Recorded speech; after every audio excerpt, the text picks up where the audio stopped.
Assalamu alaikum wa rahmatullahi wa barakatuh. The question that many people ask us is, why did the third caliph of Islam, Uthman, why did he burn all of the Qur'ans of his reign and his empire?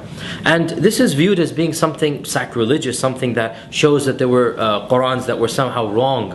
This is a cultural misunderstanding, because from the Islamic tradition, when you burn the Quran, you're not disrespecting it. In fact, this is the way to respectfully dispose of it. It's the exact opposite from the Western tradition. Our religion teaches us that when you have a copy of the Quran that is now used too much, it's worn, it's torn, you have to dispose of it, you don't just throw it in the trash. That's disrespectful. You disintegrate it. They didn't have paper shredders back then. So how would they disintegrate the Quran? Well, they would simply light a fire to it and burn it, because they didn't want people trampling on it. They didn't want people throwing it in the trash can. They wanted to get rid of the sacredness of the Quran in a manner that is not intentionally disrespectful. And this is a cultural difference. When Western traditions hear of burning books, they think of sacrilege, they think of angry mobs chanting. But the burning of the Quran is not done in that type of philosophy or mindset. The burning of the Quran was done to respectfully dispose of unofficial recensions of the Quran. In fact, what happened was,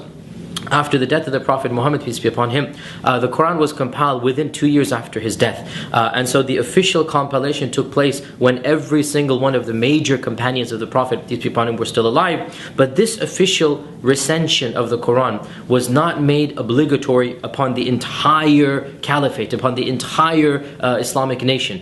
And people would simply copy with their own hands any copy that they had. And obviously human errors occurred. Obviously when you have 6th, 7th, 8th generation copyists, anybody at home who knows how to read and write is just copying the Quran, obviously errors are going to creep in, and there's no question that there were variances, spelling mistakes. Another problem that occurred at the time was that the script of the Arabic language had not yet been fully developed, and so one letter or one symbol could represent multiple letters. Yet another problem is that many of the people could not read and write proficiently. Yet another problem was that spelling had not yet been standardized. Even us here in America, if we read a book written 300 years ago, 200 years ago, we're going to find spelling differences. So you can imagine, in a society that's very Bedouin in nature, very illiterate by and large, the religion is coming in, educating the people, you're going to get a lot of variations. And people began noticing this is just not right. But we have an official Quran, we have the official recension that was done by the first caliph. So the third caliph, Uthman, made a very simple decree. And he said, look,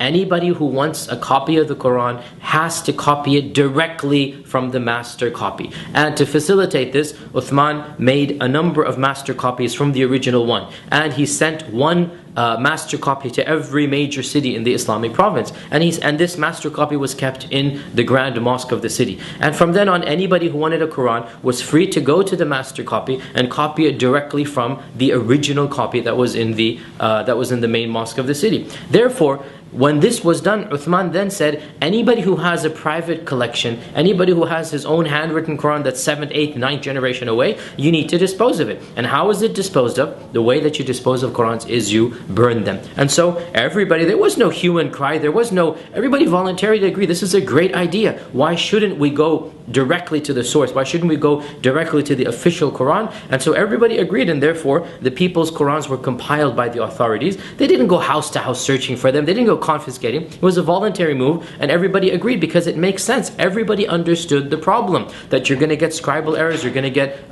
punctuation marks, you're going to get all of these problems unless you go directly to the original. So the Caliph Uthman standardized the copies of the Quran, and therefore from his time up until our time there has never been 2 copies of the Quran that are different even in one letter or one word. And this is because of the far-sightedness of the Caliph Uthman, and it's something that we're forever grateful for. And really Muslims are very humble and very proud and very grateful to God that they're the only religious group that can with so much authority say that their scriptures really have been preserved authentically as their Prophet intended them to be, in the language of their prophets. Hardly any other religion can say this. Even Judaism and Christianity, they're not really preserved in the language of their prophets.